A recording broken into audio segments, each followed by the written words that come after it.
Bismillahirrahmanirrahim.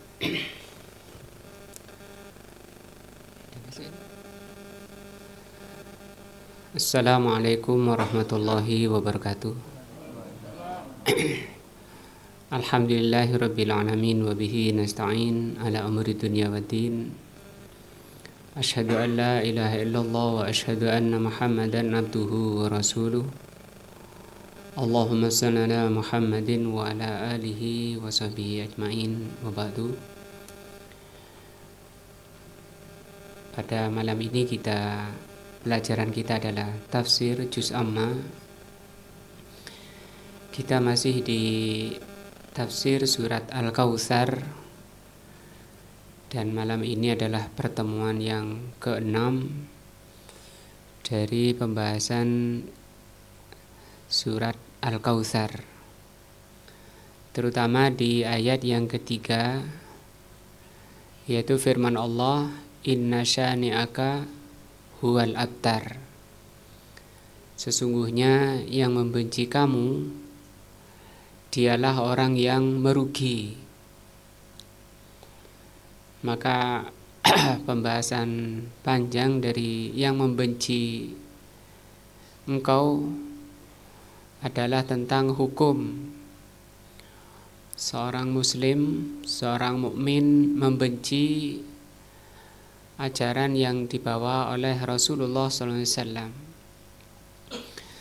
Sudah agak panjang pembahasannya bahwa orang yang membenci ajaran Rasul itu bisa kufur, keluar dari Islam, murtad, dan itu adalah penyakit hati yang sangat berbahaya karena bisa mengekalkan pelakunya di dalam neraka Allah Subhanahu wa taala. Kata beliau di sini, wal hasilu,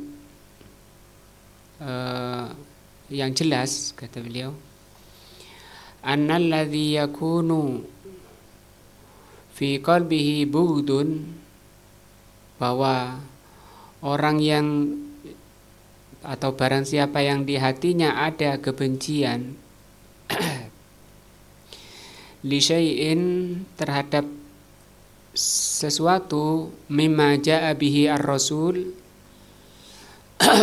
sesuatu yang dibawa oleh Rasul sallallahu alaihi wasallam, fa inna hadza dalilun, maka ini merupakan dalil.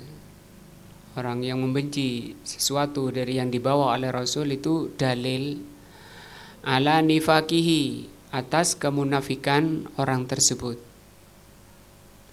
Bukan orang mukmin, ya. Orang yang kalau membenci sedikit berarti dia di hatinya ada penyakit yang disebut dengan penyakit nifak, kemunafikan.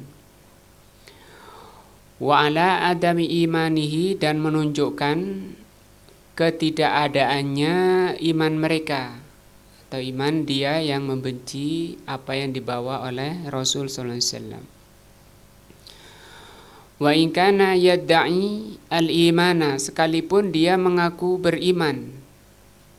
Orangnya secara lisan mengaku beriman, tapi hatinya membenci apa yang dibawa oleh Rasul sallallahu alaihi wasallam. Wa in kana ya'malu bihadhil ahadits, bahkan sekalipun dia mengamalkan hadisnya, mengaku iman, tapi dia membenci, madama annahu yubghiduha biqalbihi, selama di hatinya ada kebencian, ya, terhadap ajaran Rasul, fa inna hadza naqidun, maka kebenciannya itu merupakan pembatal min nawaqidil Islam, dari pembatal-pembatal Islam. Pembatal Islam itu banyak. Di antaranya adalah ini, membenci apa yang dibawa oleh Rasul sallallahu alaihi wasallam.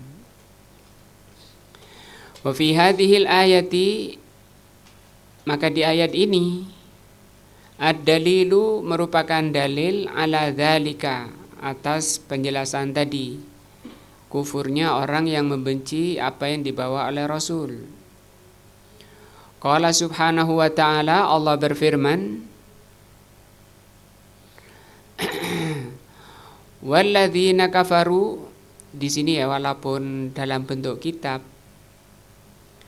ketika ayat itu dalam rangka menjelaskan apa yang sedang dijelaskan, itu tidak pakai ta'awudz, tidak pakai a'udzubillahi minasyaitonirrajim, tapi langsung pengutipan ayat seperti ini.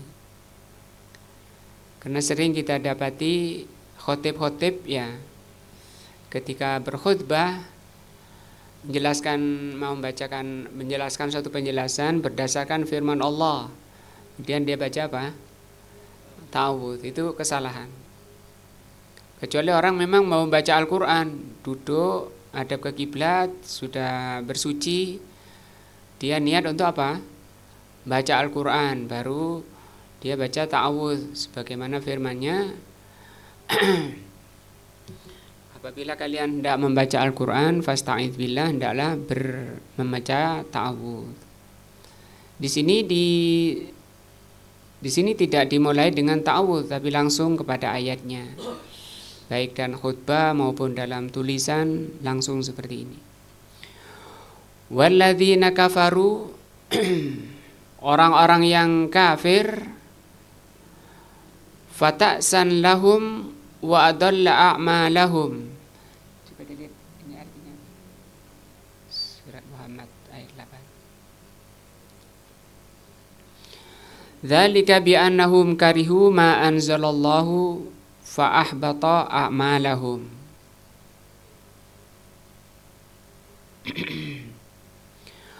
Orang-orang yang kafir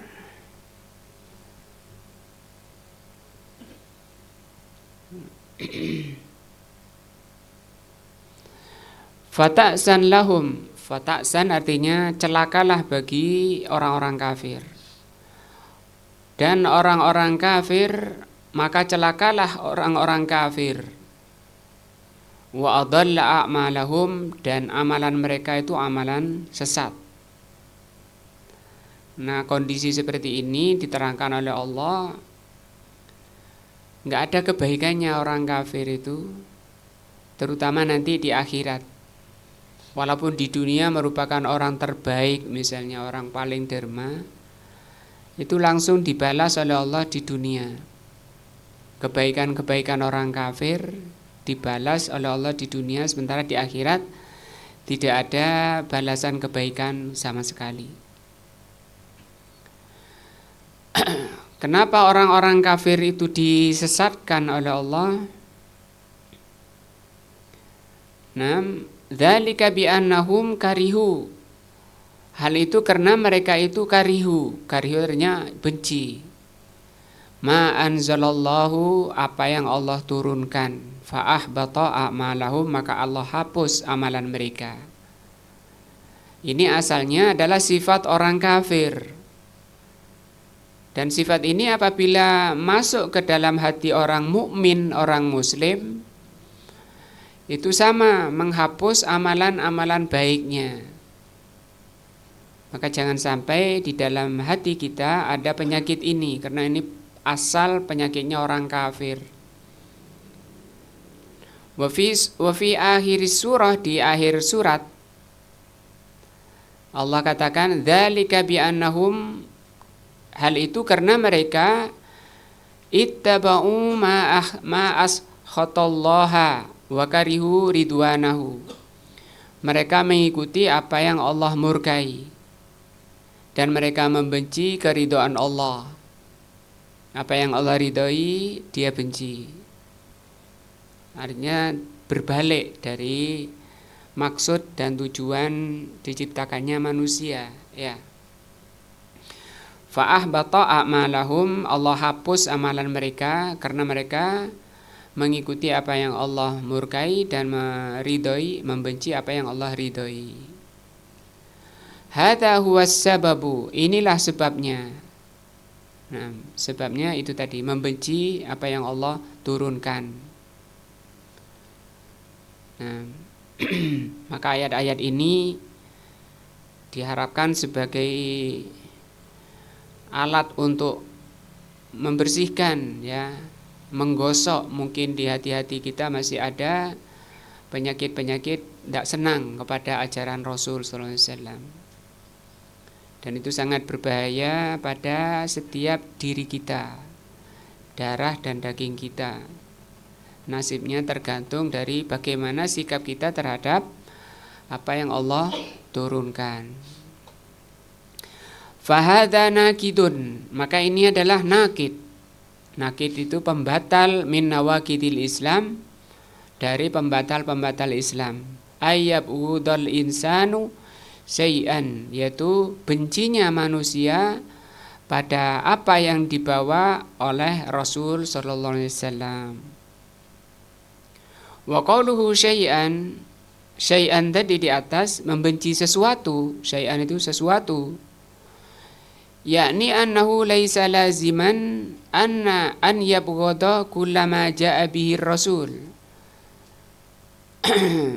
Kebenciannya itu tidak tidak mengharuskan membenci semua. Yang katanya membatalkan Islamnya itu kalau membenci semua yang dibawa oleh Rasul sallallahu alaihi wasallam. Tidak seperti itu. Syai'an di sini malah terbalik. Sedikit pun gitu. Sedikit pun yang dibawa oleh Rasul kemudian kita membencinya, nah itu sangat berbahaya.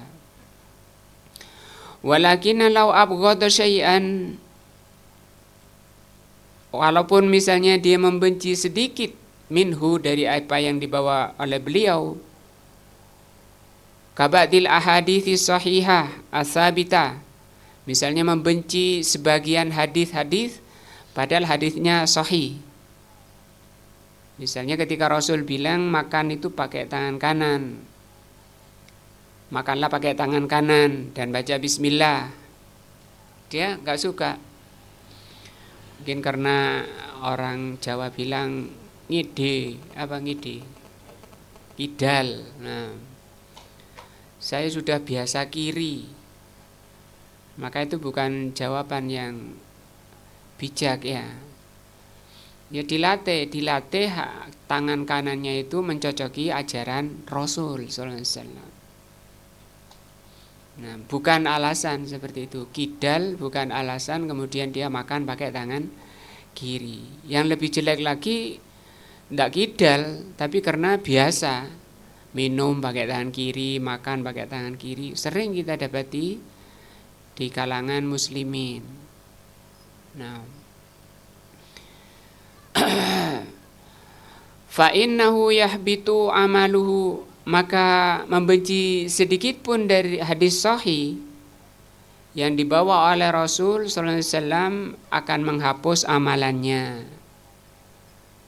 Pakai sendal dari yang kanan dulu, melepasnya dari yang kiri. Ini kan kaki-kaki saya, sendal-sendal saya. Mau saya pakai dari depan, dari belakang, dari kanan, kiri, terserah saya. Nggak boleh seperti itu. Itu bukan ketika disampaikan hadis-hadis sahih. Maka orang jawaban yang seperti itu bukan jawabannya orang yang sehat hatinya, tapi jawabannya orang yang hatinya sakit, berpenyakit. Nah, sakit penyakitnya apa? Ini penyakitnya membenci ajaran Islam. Wayang kudu islamahu, dan bisa membatalkan keislamannya. Bisa membatalkan keislamannya walaupun cuma pakai sendal dari yang kanan atau pakai pakaian dari yang kanan, karena ajaran Rasul seperti itu. Orang-orang yang perhatian pada ajaran Rasul, pada sunnah, ketika dia keluar masjid kemudian lupa pakai sendal dari yang kiri, dia lepas lagi. Oh iya, tadi dari yang kiri ya, dilepas lagi, kemudian dia ulang, melatih kakinya untuk mencocoki ajaran Rasul sallallahu alaihi wasallam. Artinya dibiasakan dalam hati kita untuk memuliakan, menghormati, ihtiram, memuliakan ajaran Rasul, karena itu sangat besar pahalanya dan sangat besar pengaruhnya kepada hati kita semua ini. Karena ajaran Rasul itu merupakan pintu-pintu keselamatan dan merupakan cahaya yang menerangi hati. Apabila hati itu sudah bercahaya, kata Rasul sallallahu alaihi wasallam, imfasaha wan syaraha. Idza dakhala nurul qalba, kalau cahaya itu masuk ke dalam hati seorang muslim mukmin, imfasaha wan syaraha, maka hatinya akan lapang dan akan tenang jiwanya. Kemudian beliau ditanya, wa ma alamatuhu, apa tandanya orang yang di hatinya ada cahaya? Nah, kata beliau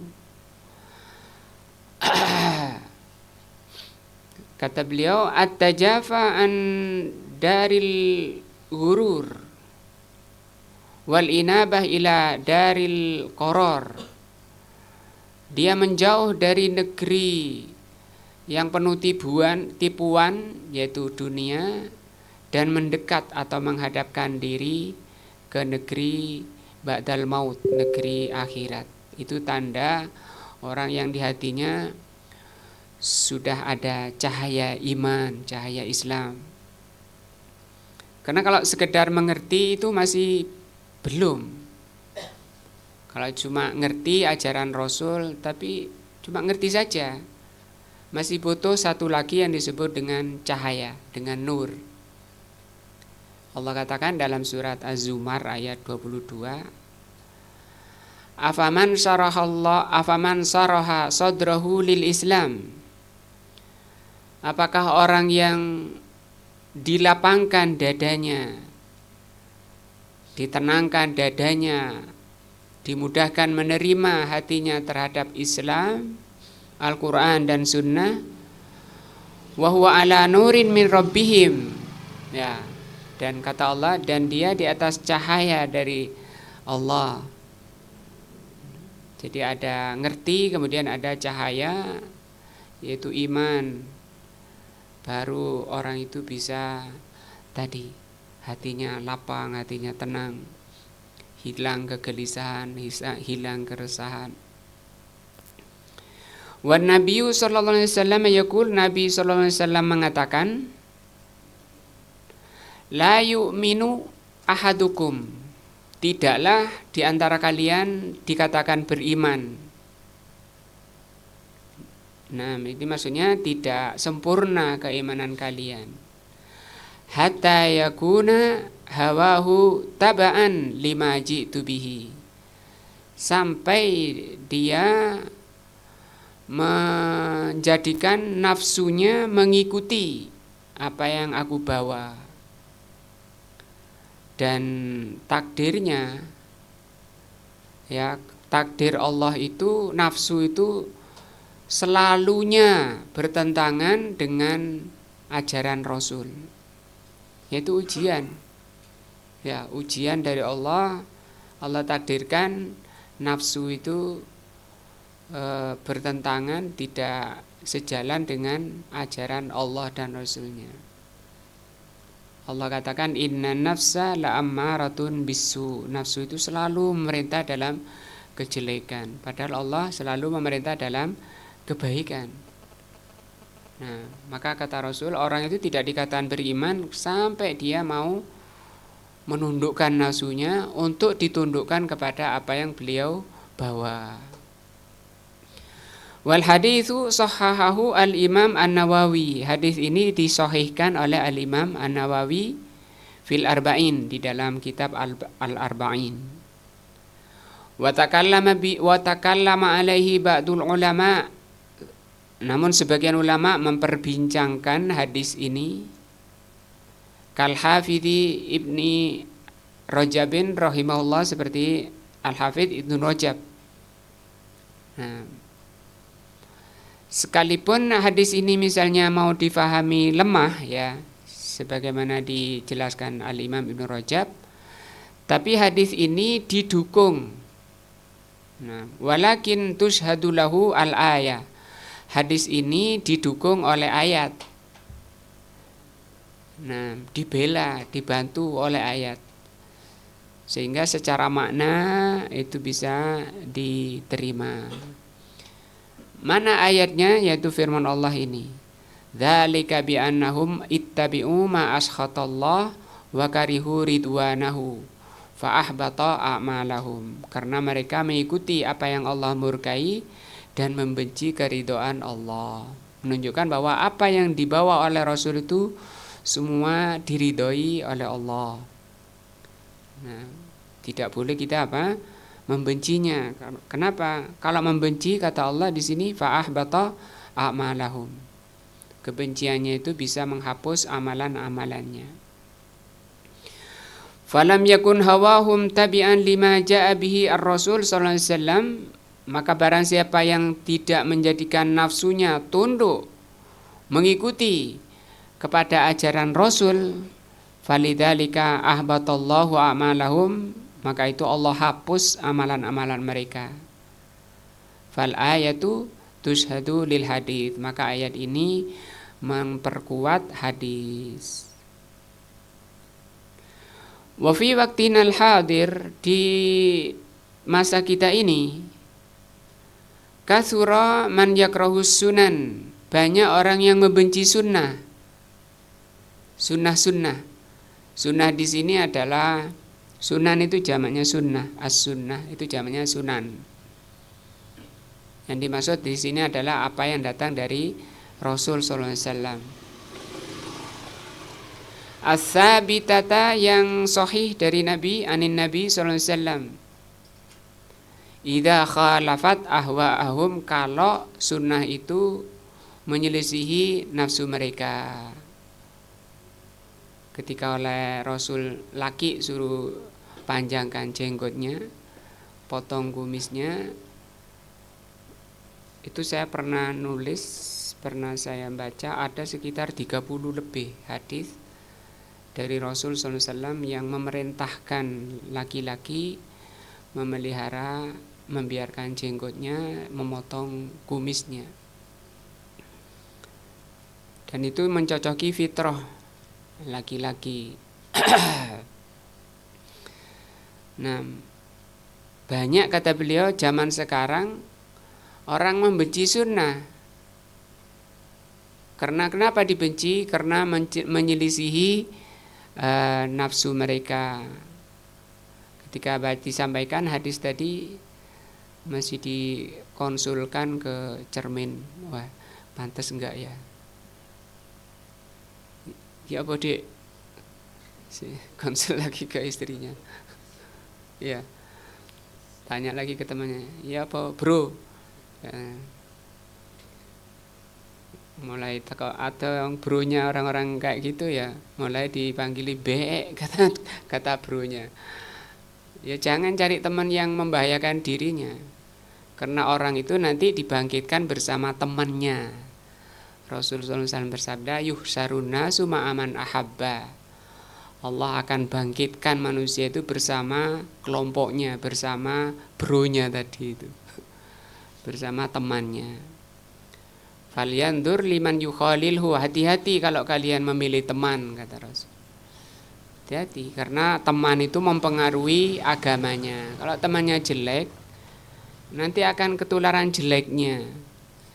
Walaupun kita diam, misalnya jenengan diam, tapi ketularan kabut yang keluar dari lisannya yang akan menggelapkan hatinya. Meneng iki gak enak, disemauri kayak gitu, tambah jengkel dan seterusnya. Terus gimana? Di rumah aja sama istrinya.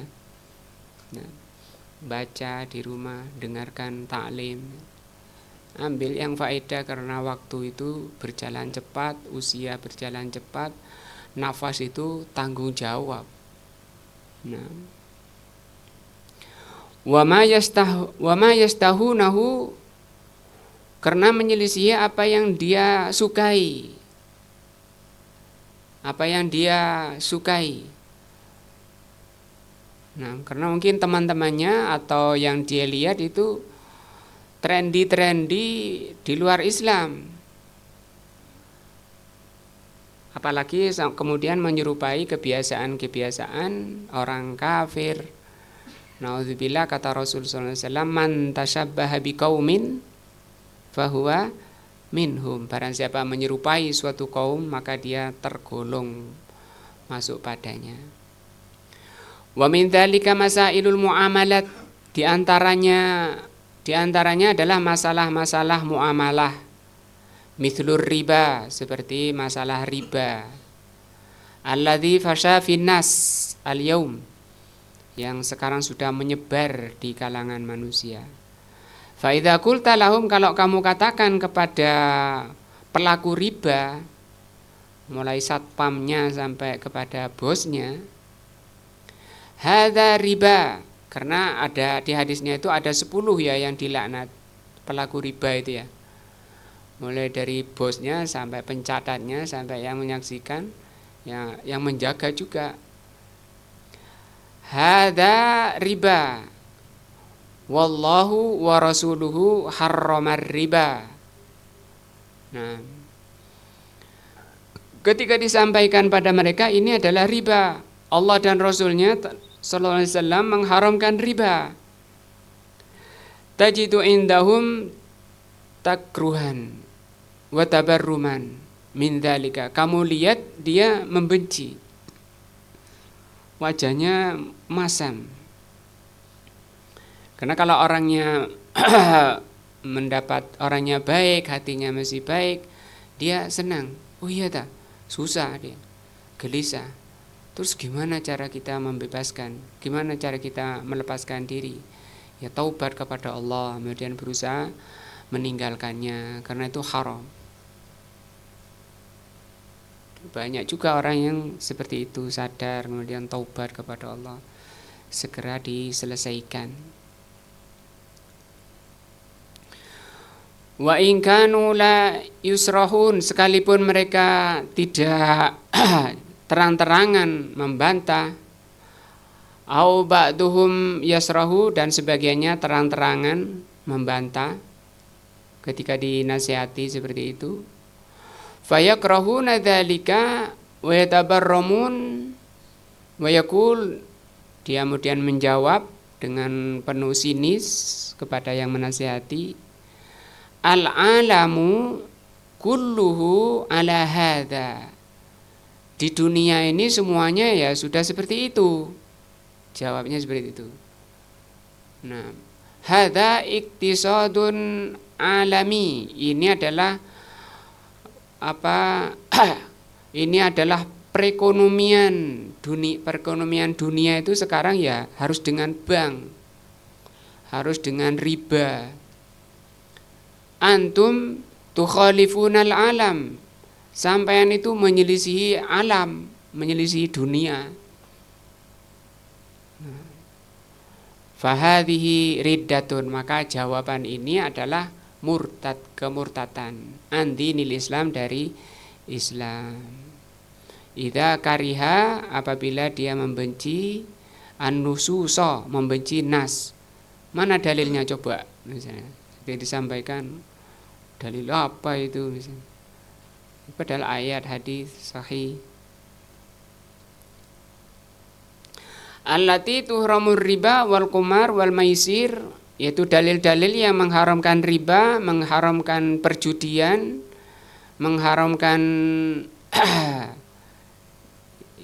ya judi, maisir, apalagi adu nasib. Nah, wal muamalatul mukhalafah lil adillah, dan banyak lagi muamalah yang menyelisih dalil-dalil. Renten itu juga ya, itu kan saudaranya riba ya, ya riba memang. Terus apa lagi yang menyelisih dalil muamalah? Fa idza wajada fi nafsihi syai'an min karahati tahrimiha, maka apabila orang itu ada pada jiwanya sedikit kebencian terhadap pengharaman ini, benci pada Allah, benci pada Rasulnya karena telah mengharamkan riba, fa innallaha yahbatu amalahu, maka Allah kebenciannya itu akan menyebabkan Allah akan menghapus amalan mereka. Hatta walau kana ya'malu biha zahiran, sekalipun mereka secara zahir itu tidak menampakkan kebenciannya. Nah, fal khatiru syadidun. Nah, maka bahayanya membenci itu sangat besar. Wa 'alal muslimi, maka wajib bagi setiap muslim an yatafaqqada nafsahu, untuk mewaspadai jiwanya, mewaspadai hatinya, mewaspadai dirinya. Dijaga hatinya dari penyakit-penyakit, karena tidak akan selamat siapapun ketika menghadap Allah kecuali orang yang menghadap Allah dengan hati yang salim. Yauma la yanfa'u malun wala banuna illa man atallaha biqalbin salim. Tidak akan pada hari tidak bermanfaat harta dan anak-anak kecuali yang menghadap Allah dengan hati yang selamat dari penyakit-penyakitnya. Wa yahfadzu lisanahu, dan hendaknya setiap muslim menjaga lisannya. Jangan asmuni, ya. Dipikir dulu. Rasul sallallahu alaihi wasallam bersabda, "Man kana yu'minu billahi wal yaumil akhiri falyakul khairan aw liyasmut." Wa an yadura ma'al haqqi, hendaknya setiap muslim itu menempatkan dirinya di atas kebenaran. Yadura itu berkisar. Nah, jangan keluar dari kebenaran. Ainama dara, kemanapun dia pergi, dimanapun dia berada, hendaknya tetap bersama kebenaran, insya Allah selamat. Cuma masalahnya orang yang nggak ngerti, makanya pentingnya ilmu itu seperti itu. Karena agama ini bukan perasaan, bukan akal. Agama itu datangnya dari Allah dan Rasulnya. Nah, bukan katanya-katanya, bukan warisan mbah-mbah, moyang-moyang, tapi agama itu dari Allah Subhanahu wa taala, sebagaimana dikatakan oleh Al-Imam Al-Barbahari rahimahullah dalam kitab Syarhus Sunnah, "Inna dina innama ja'a min kibalillah." Agama ini datangnya dari Allah. Wa rasuluhu, dan rasulnya. Ilmuhu indallahi wa rasulihi. Ilmunya itu di sisi Allah dan di sisi rasulnya. Fala tattabi syai'an bihawaka, jangan kamu ikuti hawa nafsunya. Fatahlik, karena itu akan membinasakanmu. Perkataan dari Al-Imam Al-Barbahari. Wala yaduru, dan jangan kamu berkisar ma'ahawahu, bersama nafsunya, wasyahwatahu, dan syahwatnya. Semua ya ajaran Allah dan Rasulnya menyeru untuk kita ini menjauh dari seruan nafsu. Dan ini ada di dalam diri kita. Jadi di dalam diri kita itu perang antara seruan nafsu sama seruan Allah. Tapi itu semua kebaikan. Ketika kita menuruti Allah, taat pada Allah, itu amal soleh. Demikian juga ketika kita memerangi nafsu. Ketika ada seruan-seruan nafsu, betikan-bitikan nafsu, bisikan-bisikan nafsu menyeru, kita perangi, maka itu juga amal soleh. Nah, amal soleh, takwa itu menjalankan perintah, menjauhi larangan. Nah, semua kebaikan. Wa fi qadayil mar'ati, tentang wanita. Lama kana al-Islamu qad wada'a dawabitu lil mar'ati, ketika Islam itu meletakkan aturan-aturan bagi wanita, tukhalifu ma alaihi al-mar'atu fi umamil kufri wal ibahiyah, sara katsirum mimman yad'una al-islam yakrahuna al-ahkam asy-syari'ah. Ketika nas-nas sahih, ayat maupun hadis meletakkan aturan-aturan kepada wanita yang aturan Allah dan Rasulnya itu menyelisihi apa yang diletakkan oleh orang-orang kafir kepada wanitanya, wal ibahiyah, ibahiyah ini kelompok kebebasan, kelompok apa? Bebas, liberal. Ibah itu dari kata mubah itu loh, boleh, semua boleh, hak asasi katanya ya. Nah, ini hak asasi, mau bagaimanapun kan hak asasi kita. Banyak, kata beliau, orang-orang yang mengaku Islam membenci hukum syariat. Wanita suruh di rumah, jangan dikekang istrinya, stres nanti istrimu, depresi nanti istrimu.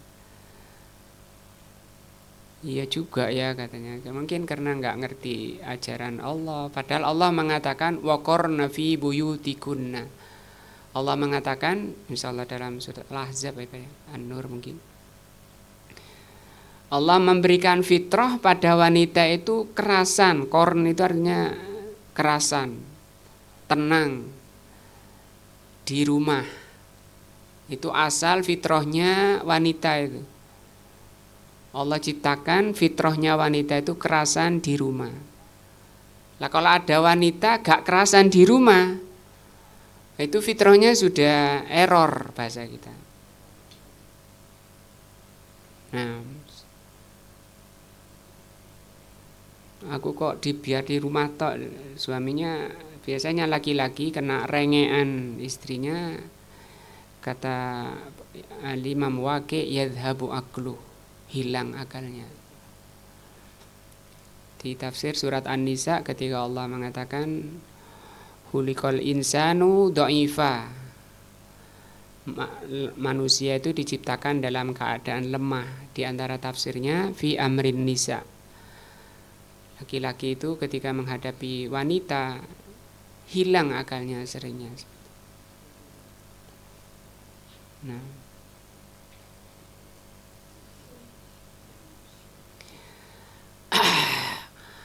sara katsirum mimman yad'una al-islama yakrahuna al-ahkam asy-syari'ata al-muta'alliqah bil mar'ati.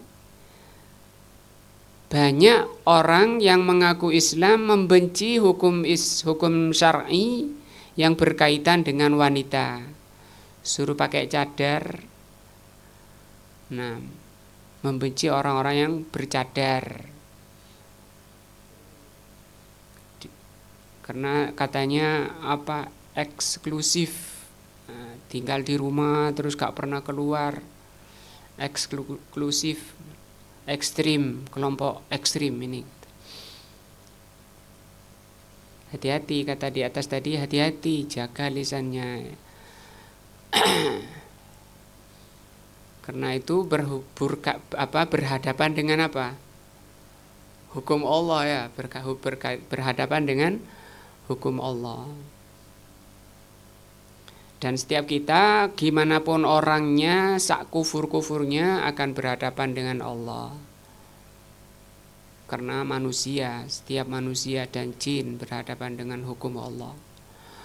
Wa min dzalika munadatihim bimusawatil mar'ah. Di antara orang yang membenci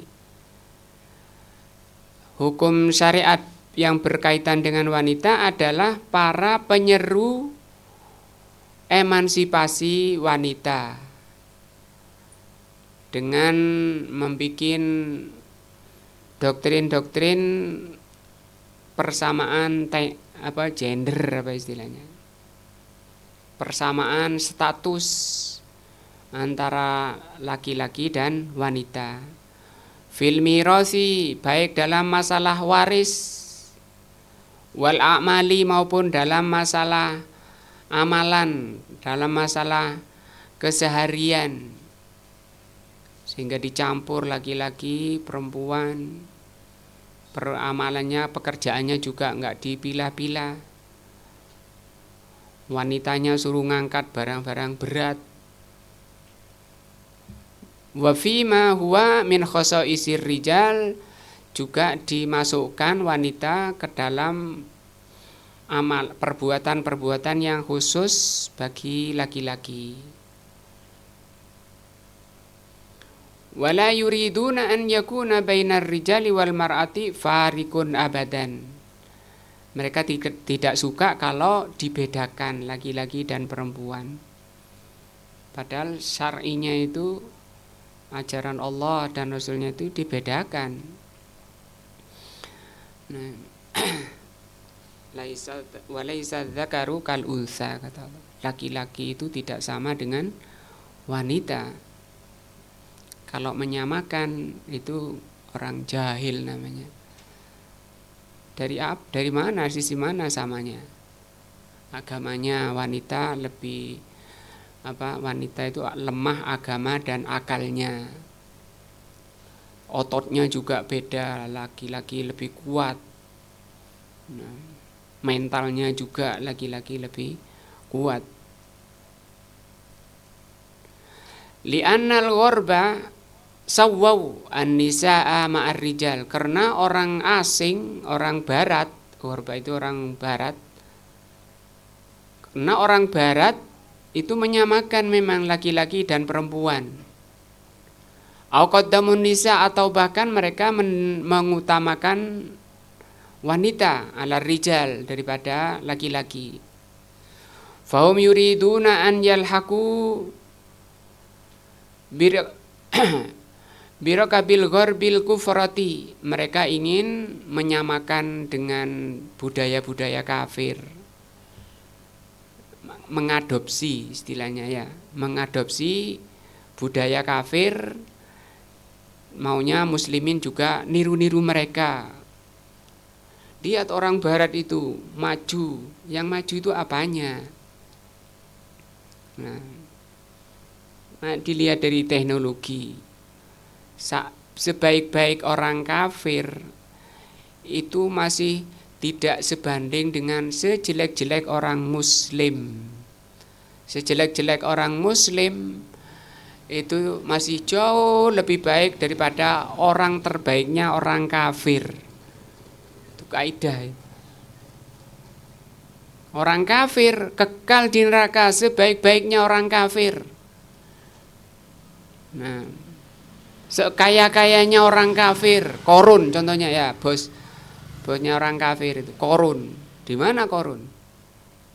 Nah, tapi sejelek-jeleknya orang muslim masih bisa nanti diangkat dari neraka setelah selesai pembersihan.